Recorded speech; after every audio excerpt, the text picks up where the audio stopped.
Hello, welcome to Homefront Headlines. I am Amanda Weinstein, and today I am joined not by my husband. We have our first guest ever.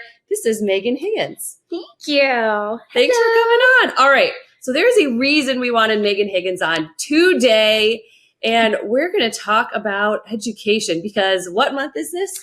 March is Disability Awareness Month. So this is all about inclusion and educating yourself on disabilities. I know, and I like the sweatshirt. Thank Very you. nice. This is, yes, inclusion is my love language. And this was made by a fellow author friend of mine in the disability community, Shelby McCarthy. And she has a book called Let's Go Play. Cute. All right. So let's talk. Linda McMahon was named Secretary of the Department of Education with the goal of closing the Department of Education. And I know you are a big disability advocate. What would it mean to close the Department of Education for even just for your family? So for our family, I have a daughter, Isabella, who's 8, and she has a neuromuscular disorder.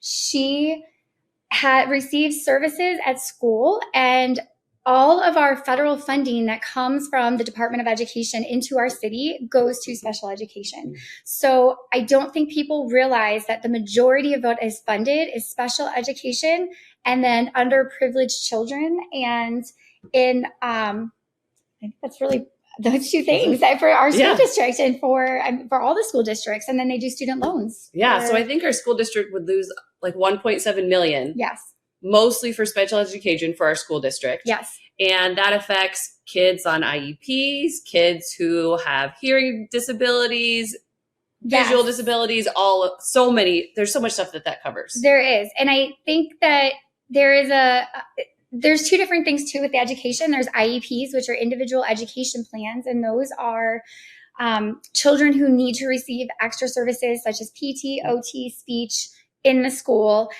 for school-based type therapies. Yeah. So my kids have had speech therapy, all of them. Okay, yeah. Ours are hard. Ours are hard for our kids. I don't know why. It's fine. I think a lot of kids have needed speech therapy. Yeah, ours are hard. Like, Isabella still has a hard time. My husband still has a hard time with ours. But then there's 504s, and 504s are kids that don't need those services. So my daughter actually is on a 504, so she's not receiving PT, OT, and speech at school or an intervention specialist, but she still needs special accommodations. So taking longer time on a test or needing time to finish her homework, longer times to eat, being able to go to the bathroom whenever she needs to, that type of thing. So just in our community alone, we have the latest count was 1,037 children on IEPs and 504s. So it's out of roughly 4,600 students. Yeah. It's huge. That is huge. Yeah. And so Trump ran on closing the Department of Education. Yes. And the word was he was going to do it in an executive order this week, but he's backtracked, saying he's going to review things. So I don't know. I have a feeling he knows that parents are starting to complain. Yes. And it is about, and diversity, when we're talking about inclusion and diversity and equity, it means yes, race, yes, gender, but it also means disability. Yes, it means disability. And I think that's something so many people overlook. They automatically think it is all these other things. And truthfully, DEI protects disabilities the most out of any other group. The disability community is the largest minority group in the world and the only minority group anyone can join at any moment in your life. At any time. And so we have also recently had Libs of TikTok, who's a very fun hate group out there. Yes. You don't want them talking about your schools, but we definitely have community members who love to feed our school board videos, and they love to talk about any DEI work we might be doing, like how dare us include, everyone in school into our programming. So they recently were talking about our schools again. Yes, they were. And about DEI. And I don't know that they realize that they are going to harm the disability community the most and the children in our community with the disability. Yeah. I don't understand that. And I frequently have people say, well, you're protected under the ADA or you're protected under IDEA, but those don't cover everything. I mean, IDEA only covers 13. Wait, what is IDEA? So IDEA is what is considered a protection for children in schools, and you're getting equal quality education in schools. So we're giving every kid access to education. So yes, but in order to qualify for IDEA, you have to have one of 13 disabilities. So it's a very specific list. And then anything outside of that is on a 504. And the interesting thing about 504s is that there are 17 states right now that are trying to sue to dismantle 504s and no longer allow them. And if is our state one of them? Our state is not in Ohio yet. Oh, not yet. But there has been chatter, and it's definitely and a 504 is protected under civil rights law. Rehabilitation Act of 1973. ADA protects the IDEA. Yes. So that's where there's some differences. And if you're not in the disability community, or you don't have a child in a school district, I didn't know these differences until we started down this path. And, it's definitely, there's a lot of complex webs in there. And, I'm sure we could definitely make things easier and clean things up. But at the same time, just dismantling everything, it harms our children. And they're just used as pawns. And our children that are like the most vulnerable in our community, that need us to be their voice. So I'm very passionate about it. So I know you're also passionate about books. I see your book there because you are also an author. I am. And put my book here, Super Special Magic Shoes. And I will also tell you, my daughter loves to read it. So once she could like read it herself, it is one of her favorite books to read herself. And she feels like a big girl when she reads it herself. Yes. So Isabella started wearing leg braces when she was 1 year old. Actually at 18 months, we knew she would need leg braces, and she got them at 21 months. And at the time I couldn't find any books that were really fun. And like, these are a great tool to have. And so we were in survival mode. Where she could see herself in the book. See herself in the book. In a positive light. Yeah. And understand, what she was getting. And so life is crazy. Any parent that has a child with a disability will tell you you're really in survival mode. You're always going to appointments and that is something I don't think I realized is how many appointments that you all are going to. Yeah. Isabella was sick. Winter is always rough. Starting the second week of January till now, I think we've been to over 42 doctor's appointments. We've been to like 3 or 4 this week alone. That's a lot. Yeah. It's constant. So once she got a little bit older and she was in preschool, I wanted her to have a book that she could take to school with her. She was in the integrated preschool program. And so COVID happened, life kind of got quiet, and I'm like, I'm going to do this. I'm going to write this book. And so I did. And it's been, I'm so proud of it. And I hope one day to write some more books, but if I never do, I'm so happy that I have this for her. So, and it's done very well. I just love that it's such a great example of how books are so important, and for kids to see themselves in their books, whether it is the disability they have, or it is race or gender identity, that like just being able to see yourself. It's a huge impact on a child, and for other children to learn as well. I do a lot of book readings in schools, and I always tell teachers to give me at least 45 minutes to an hour with their class, because once those kids are in a safe space, they're so curious and they have so many questions. And especially when it comes to disability and medical devices, it's amazing what they say when they, when they feel confident to say that. All the questions. Yes. Like I had a third grade class one time that I was speaking with, and I was telling them about Isabella and how she does physical therapy, and it's like a fun gym class. And one of the little boys raised his hand and said, I go to therapy too. And I'm like, oh, that's great. And he goes, yeah, I have anger issues. And then another boy jumped in and said, I go to therapy because my parents are divorced. And like, it was just a really all the kids started talking about how either they had something themselves, or a family member that had things, or just all different. Yeah, it was just how they connected to it. They did. They all connected, and it made things, it normalizes disability. I think that's the other thing. Disability is not a bad thing. It's not a bad word. And medical devices are not a bad thing to have. Wait, but isn't disability a bad word now, according to the administration? Yes. I just found out. There's so many words they're so offended by. Eliminated, and I don't. Yeah, it's just mind blowing to me that. Yeah, I don't even know what to say. So we should say I'm not a good cocktail maker, but this is my version of a French 75. Cheers. I know, because sometimes when you can't use the word disability because people get too offended, I don't know what else to do. All right. So I will say another thing with federal funding that I know you've been working very hard on is we were hoping to get federal funding for a new park in our community, which I'm no longer confident that the federal government is going to be providing funding. I'm not either. So Amanda has been working with me on an inclusive playground. Yeah. We should say, so our daughters are friends. This is how we know each other. That's how we met, and we just became I know. The cat's she's like, me too. I'm going to take that as a compliment on my French 75 skills. Yeah. But our girls could not play on a playground together. No. Isabella could not play on any of our playgrounds in our city. And so a couple of years ago, I reached out and asked how we could get a couple pieces of accessible equipment, at least. And at the time, and this is, again, it comes down to education and being a part of a community and understanding. The playgrounds we do have are ADA accessible because we have one swing. Yeah, because they have. Yes, we have a swing, and I always wondered why I usually see kids play on the swing, and I never saw kids that like needed the swing on it. I always thought, typical developing kids playing on it, and I never thought it was because the mulch.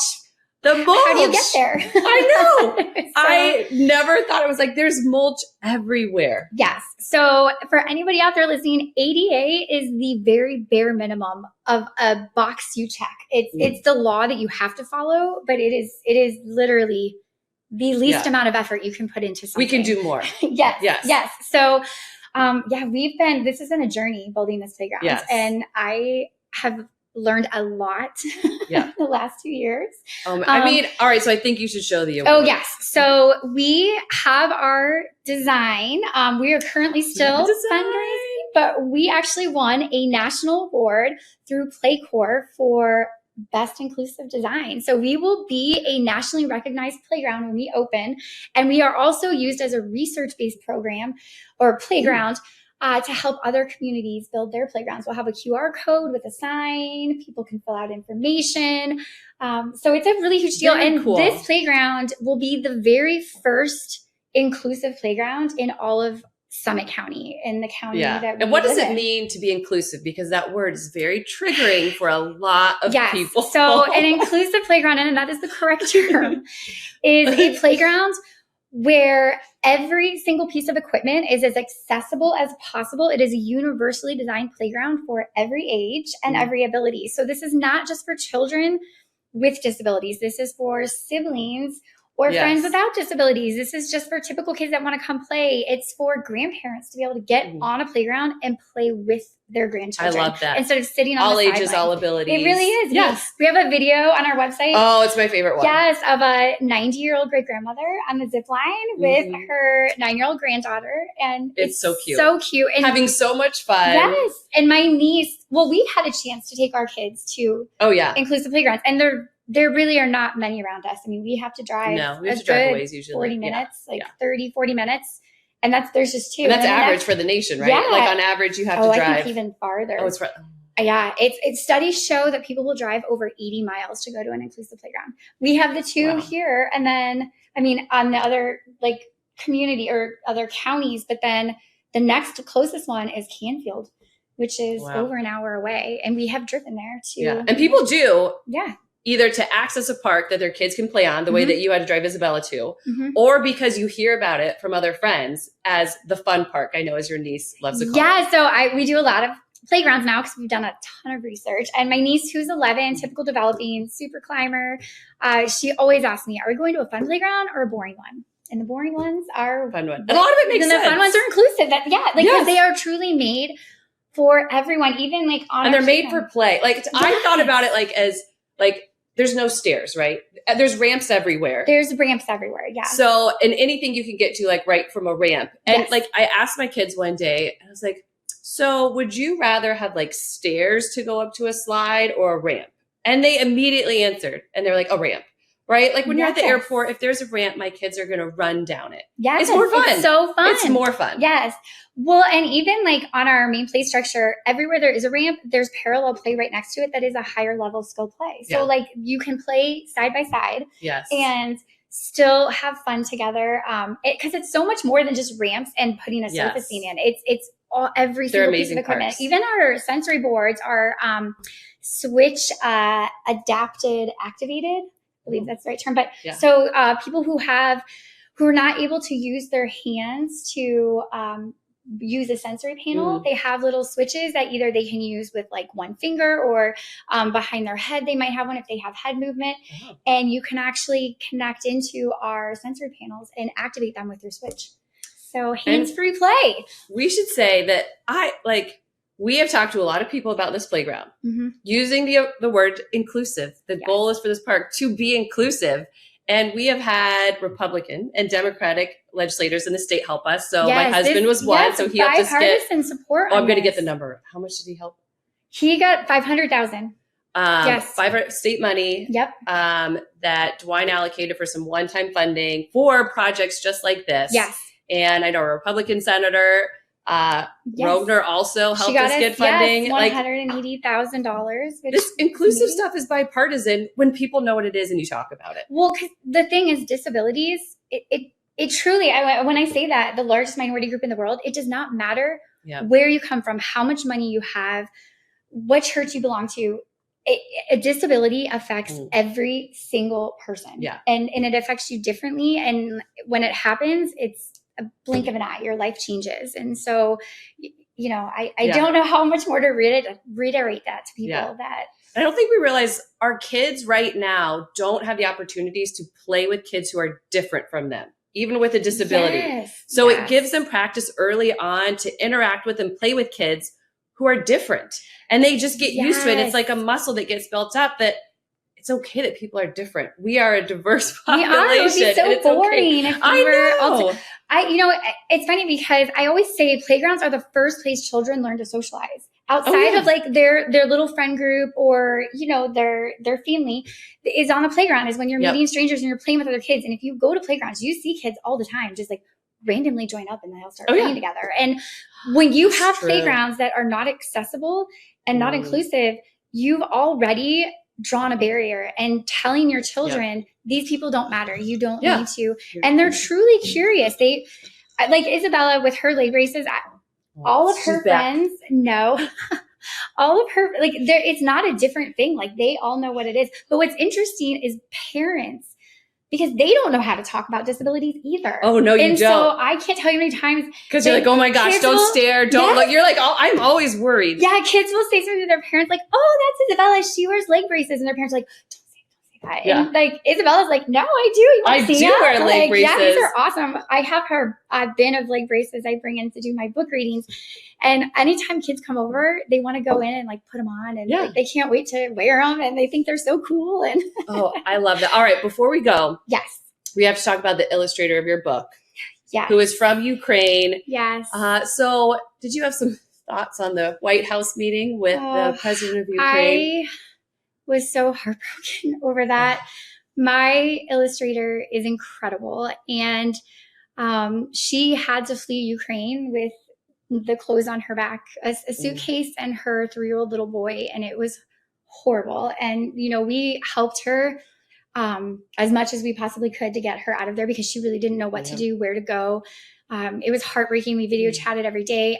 I cried. I felt so terrible and so helpless being so far away and nothing I could do.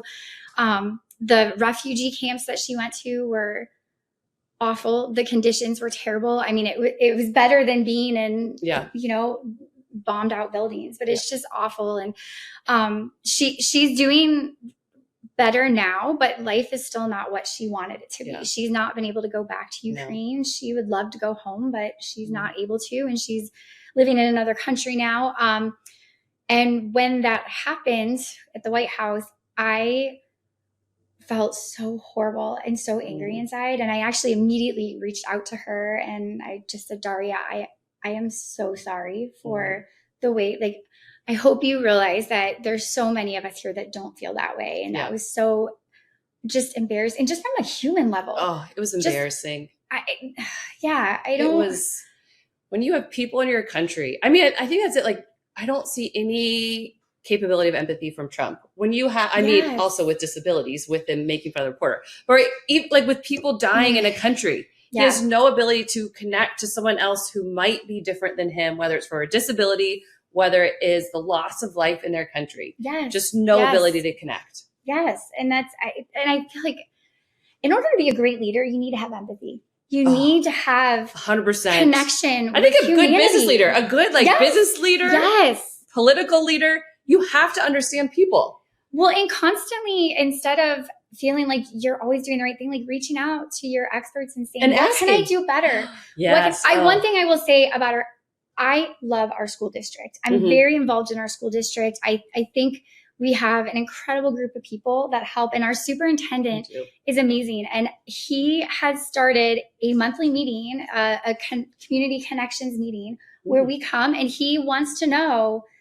how do you feel about things? What can we do better? Like, we celebrate the things that are going great, but also there's always room for improvement. Yes. There's always different situations that come up, and and I love that he's so open to taking criticism or to listening to ideas. One of the big things I had was we didn't have any accessible sports programs. And so I love this. My daughter Mimi got to do it. Yeah. So, we have a connection with Adaptive Sports Ohio, and they came in and taught all our kids how to play wheelchair basketball, which was it's so incredible. Cute. They're coming next week to Ellsworth to do it. The kids love it. They do. They love it. It was so fun. Yes. I mean, this is what diversity, equity, and inclusion looks like in our schools. Yes. This is what it looks like. Kids and parents support it. I am not afraid to talk about it. I mean, I know you were just around town. Yes. You are not afraid to talk about any of this. Well, and anybody who wants to look me in the face or look my daughter in the face and say that, I don't think most people would. That's the thing, is that that's exactly right. They wouldn't. And so it's just an acronym to them that they spout off without DEI, without even thinking about what the words mean. Yes, that is. And one of the programs now that we have is through Empower Sports, is an adaptive basketball team. And so her and one of their other little friends, Owen, gotta give a shout out to Owen. They play together, and it's been incredible. And it's been such a successful team that they've signed up. They're going to do a football team. They're going to do a softball team. And that's what's helping with DEI, like that. Long run. That's going to help the world. The kids are all right. Yes. We need to give it, I don't know, generation maybe. Things will be better. I don't know. Until then. Yeah. We have French 75. We do. Yes. No, we're going to highly recommend. Just know there's people out here who are fighting a good fight. All right. Thanks for joining us on Homefront Headlines. I'm Amanda Weinstein and Megan Higgins. Thank you for having me. This was so much fun. This is great. You did great. Thank you. Great first guest. Other guests are going to have a hard time. Thank you. Bye, guys. Have a good one. Can't get enough Meidas? Check out the Meidas Plus Substack for ad-free articles, reports, podcasts, daily recaps from Ron Filipkowski, and more. Sign up for free now at MeidasPlus.com.